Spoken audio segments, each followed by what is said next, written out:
Ever wonder why your neighbor's mid-1990s pickup is still hauling mulch every spring while newer trucks are already on their second transmission? The 90s gave us some of the toughest machines ever to wear a tailgate. Honest frames, simple drivetrains, and engines built to work day after day. In this countdown, we're revealing the 10 90s trucks that refuse to die. No hype, no gadgets, just the rigs that keep starting, keep towing, and keep cashing paychecks decades later. Number 10, Toyota Tacoma, 1995 to 2004. When the Tacoma arrived, it reset expectations for compact pickups. Toyota didn't chase bells and whistles. They overbuilt the basics. The 2.4L four-cylinder is a quiet marathoner, and the legendary 3.4L V65 VZFE regularly crosses 300,000 to 400,000 miles with routine care. Order a TRD off-road truck and you got real hardware right from the dealer. Bilstein shocks, serious skid plates, and a locking rear differential that actually helps when traction disappears. The manual gearboxes are stout. The automatics are durable if serviced, and corrosion protection was ahead of the class. When rust did bite some frames in salty states, Toyota's sweeping fix kept good trucks on the road. Find a clean V6, 5-speed, 4-wheel drive Tacoma, and you found a pickup you can hand down. Number 9, Chevrolet CK15 o'clock GMT 400 1988 to 1998. This is the blueprint for a sensible American truck.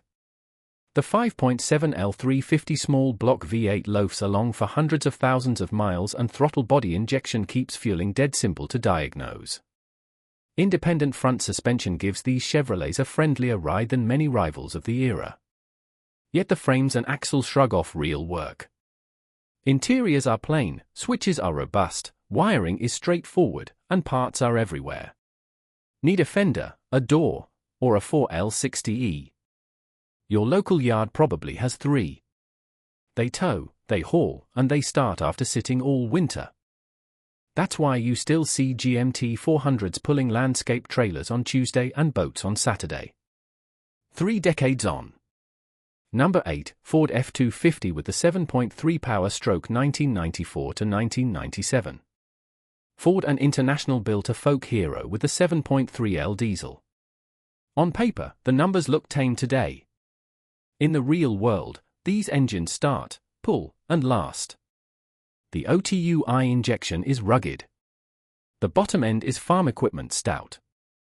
And there's no modern diesel after treatment to coddle. Pair it with the ZF5 manual and you can forget about driveline drama. Keep fresh fluid and extra cooling in the automatic and it soldiers on. Plug the block heater on sub-zero mornings, fire it up, and let it eat. These trucks spend their lives towing campers, tractors, and horses without complaining. Ask any diesel tech what they drive cross-country with a trailer and no backup plan. A clean 7.3 is always near the top.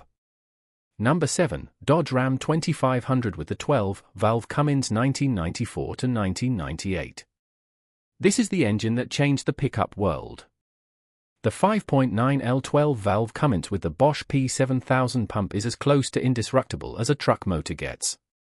Mechanical injection, massive internals, and torque everywhere. Plenty of owners doubled the factory output and still racked up big miles on stock bottom ends. If there's a weak link, it's the automatic when abused. The smart move is a properly built unit or the NV for 5005 speed manual. And you're set for the long haul. Yes, they rattle at idle and smell like diesel. That's part of the charm. These Rams will yank stumps, tow fifth wheels, and then idle all afternoon on a job site asking what's next. Number 6, Nissan Hardbody D21, 1990 to 1997. Hardbody wasn't a nickname, it was a promise. Double wall bedsides, tight panel fit, and careful Japanese assembly make these feel carved from a single block. The KA24E 2.4L four-cylinder is a quiet hero with a timing chain, simple multiport injection, and a habit of crossing 300,000 m. The VG30E 3.0L V6 adds smooth torque if you need more grunt.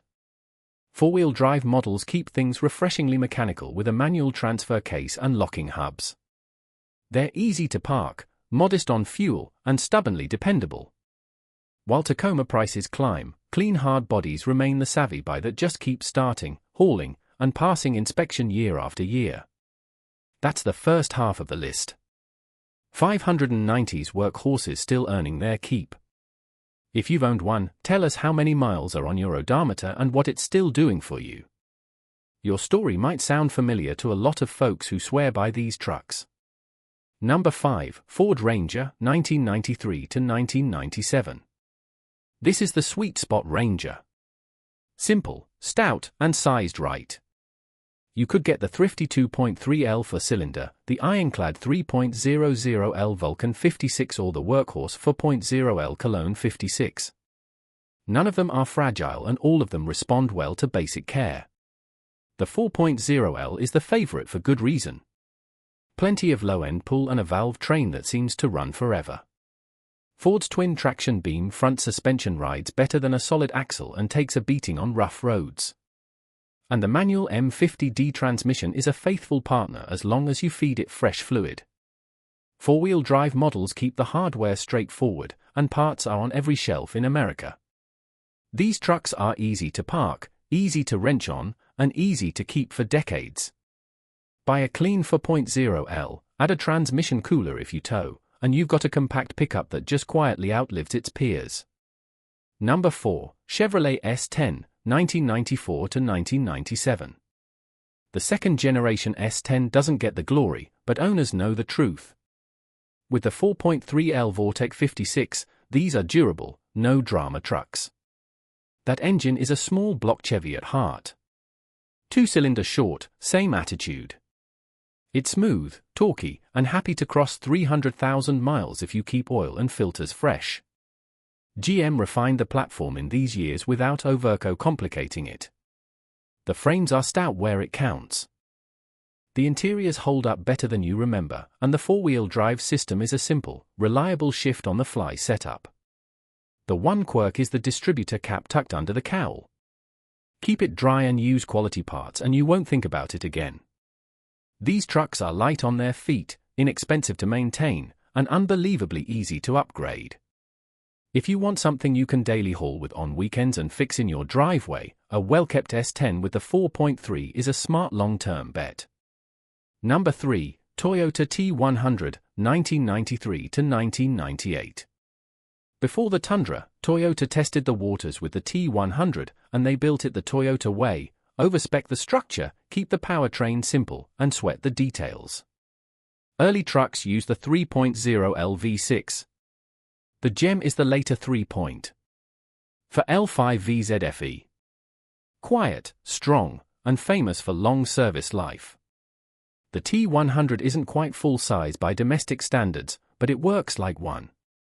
Thick frame rails, heavy-duty suspension bits, and a bed that shrugs off real payload. The 1-ton model could carry more than most half-tonnes of its day. And the manual transmissions are a joy. Positive, durable, and rarely troublesome. Four-wheel drive is conventional and tough with a transfer case that doesn't mind years of engagement. Because Toyota sold fewer of these than Tacomas, value stayed same for years. But word is out. A clean 3.4L four-wheel drive T100 is the quiet professional. No drama, no excuses, just a truck that will still be earning its keep when a newer one is on its second set of electronics. Number 2, GMC Sierra 2500, GMT 400, 1988 to 1998. If you like your pickups with extra meat on the bones, the Sierra 2500 from this era is the blueprint. Think heavier springs, bigger brakes, and that legendary 14-bolt rear axle. Gas engines include the Longift 5.7 small block and the Brory 7.4 big block. Both underst truck duty and easy to service. The optional 6.5L turbo diesel isn't flashy. But treat the cooling system right and relocate the pump driver to keep it cool and it will rack up miles doing honest work. Number 1, Isuzu Hombre 1996 to 2000. Here's the sleeper. The Hombre is the S10's quieter twin. Same proven chassis, same 2.2L, 4, or 4.3L V6, but assembled with an eye for clean fit and finish because it flew under the radar. Prices stayed modest and many were driven gently. Underneath, it's all the good stuff you want. Easy parts interchange with GM, simple multiport injection, and drivetrains that shrug off mileage. That's why you still see these 90s veterans on job sites, boat ramps, and two-lane roads. They were built to last, and they did.